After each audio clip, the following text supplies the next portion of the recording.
సికింద్రాబాద్ నుంచి విశాఖపట్నానికి వందే భారత్ ఎక్స్‌ప్రెస్‌లో వెళ్ళడం అనేది it's not only journey but it is experience. దీంట్లో ఫుడ్ ఎలా ఉంది? సీట్లు కంఫర్ట్‌గా ఉన్నాయా లేదా? సోషల్ మీడియాలో కనిపించేంత లగ్జరీగా ఈ ట్రైన్ ఉందా లేదా? మనం పెట్టినటువంటి టికెట్ డబ్బులు నిజంగా వాల్యూ ఫర్ మనీయా కాదా? ఇవన్నీ కూడా ఈ వీడియోలో చూపిస్తా నేను. సాయంత్రం పూట ఆర్కే బీచ్‌లో చిల్ అయితే ఆ మజానే వేరు. వీడియోలోకి వెళ్లే ముందుగా ఈ వీడియో అయితే లైక్ చేయండి ప్లీజ్. వైజాగ్‌కు సంబంధించినటువంటి మరిన్ని వీడియోస్ అయితే త్వరలో రాబోతున్నవి. Stay tune.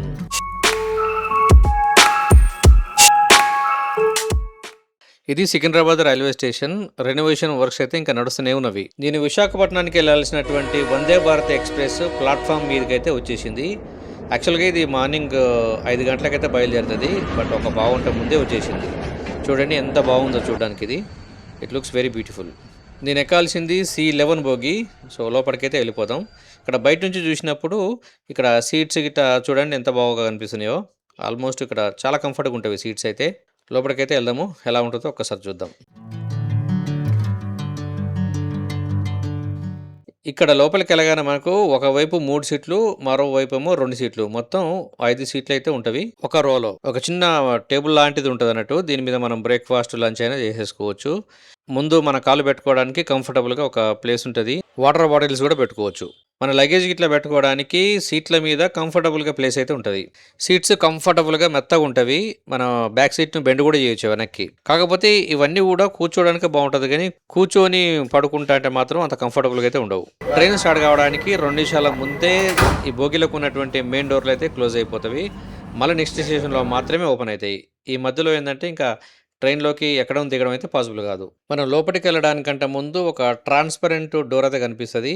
ఇక్కడ మనకు గ్రీన్ కలర్ బటన్ కనిపిస్తుంది కదా, దాన్ని నొక్కితే మనం ఆ డోర్ అనేది ఆటోమేటిక్ ఓపెన్ అవుతుంది. మనం లోపలికి వెళ్ళిపోవచ్చు. ఇదంతా కూడా సెంట్రల్ ఏసీ. ఇప్పుడే మాకు ఒక వాటర్ బాటిల్ కూడా ఇచ్చేసారు. చదవడానికి న్యూస్ పేపర్లు కూడా ఇస్తారు.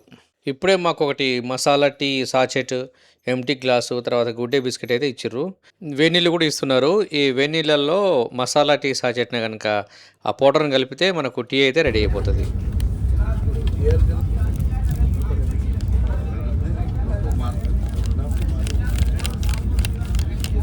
ఈ ట్రైన్లో దొరికే 10 రూపాయల చాయ్ కంట కూడా బాగానే ఉంది టేస్ట్. ఇది దీంట్లో షుగర్ ఆల్రెడీ మిక్స్ అయి ఉంటుంది.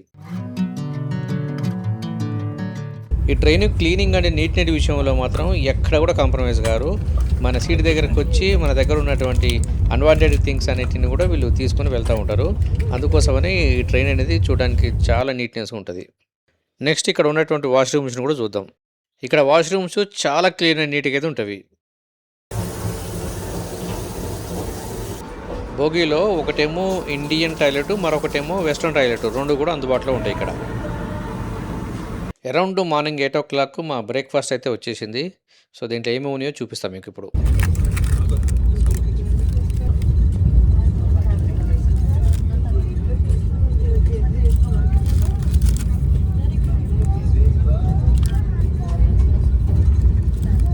ఇది మాకు ఇచ్చినటువంటి కర్రీ. కూరగాయల ముక్కల్ని ఉడకబెట్టి ఇచ్చినట్టుగా ఉంది. దీంట్లో ఉప్పు కారం అయితే ఏం లేదు, చప్పగా ఉంది. ఇవి కొన్ని బ్రెడ్ ముక్కలు.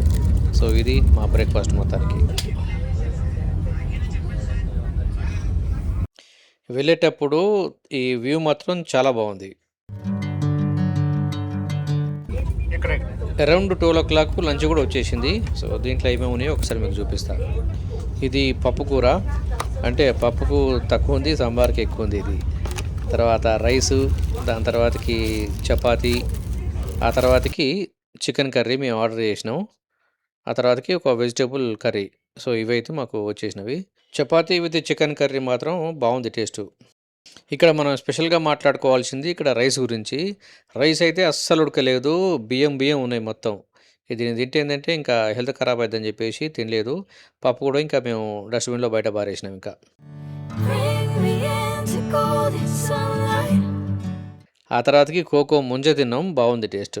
ఈ కొబ్బరి నీళ్ళను సెమీ లిక్విడ్ ఫామ్లోకి తీసుకొచ్చి తింటే ఎలా ఉంటుందో టేస్ట్ అలా ఉందన్నట్టు. ఆ తర్వాతకి ఎప్పుడెప్పుడు తినాలని ఎదురు చూస్తున్నటువంటి ఐస్ క్రీమ్ రానే వచ్చింది. Good taste. ఇంతకీ నేను టికెట్ కాస్ట్ చెప్పలే కదా. సికింద్రాబాద్ నుంచి విశాఖపట్నానికి దాదాపు 1750 రూపీస్ అయింది. 1750 రూపాయలు. ఇది ఇంక్లూడింగ్ ఫుడ్. వేరే ట్రైన్‌లో రావాలనుకుంటే దీంట్లో దాదాపు సగం కాస్ట్‌కే మీరు విశాఖపట్నానికైతే రావచ్చు. ఇది రైట్ టైమ్‌కు విశాఖపట్నం రైల్వే స్టేషన్ వరకైతే తీసుకొచ్చింది. నార్మల్‌గా వేరే ట్రైన్‌కైతే 12 అవర్స్ జర్నీ టైమ్ పడితే ఇది 9 అవర్స్‌లోనే తీసుకొచ్చింది. చలో రూమ్‌కెళ్ళి రెస్ట్ తీసుకొని సాయంత్రం పూట ఆర్‌కే బీచ్‌కైతే తిరిగొచ్చేద్దాం మళ్ళీ. హైదరాబాద్‌తో పోలిస్తే విశాఖపట్నంలో పాపులేషన్ తక్కువ, పొల్యూషన్ తక్కువ, రోడ్లు మంచిగుంటవి. సముద్రం పక్కన ఉన్నటువంటి బ్యూటిఫుల్ సిటీ. సో, ఫైనల్‌గా ఆర్‌కే బీచ్‌కైతే వచ్చేసినాం. ఇది 24/7 ఓపెన్ చేసే ఉంటది. No entry ticket. మనసు బాలేనప్పుడు బీచ్‌కొచ్చి ప్రశాంతంగా కాసేపు కూసుంటే ప్రాబ్లమ్స్ అన్నీ ఇట్టే తీరిపోతాయి. బీచ్‌కున్నటువంటి స్పెషాలిటీ అట్లాంటిది.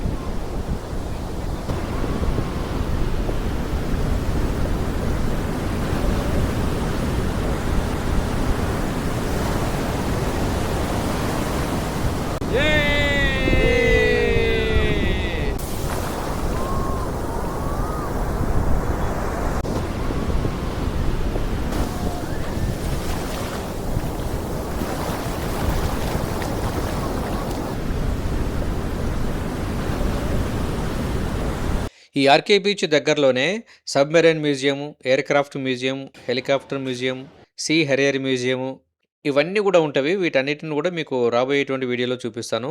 ఇదే గాకుండా సింహాచలం టెంపుల్ గూడా ఇక్కడ చాలా స్పెషల్. వాటన్నిటిని గూడా నేను రాబోయే వీడియోలలో నేను కవర్ చేస్తాను. అప్పటి వరకు స్టే ట్యూన్.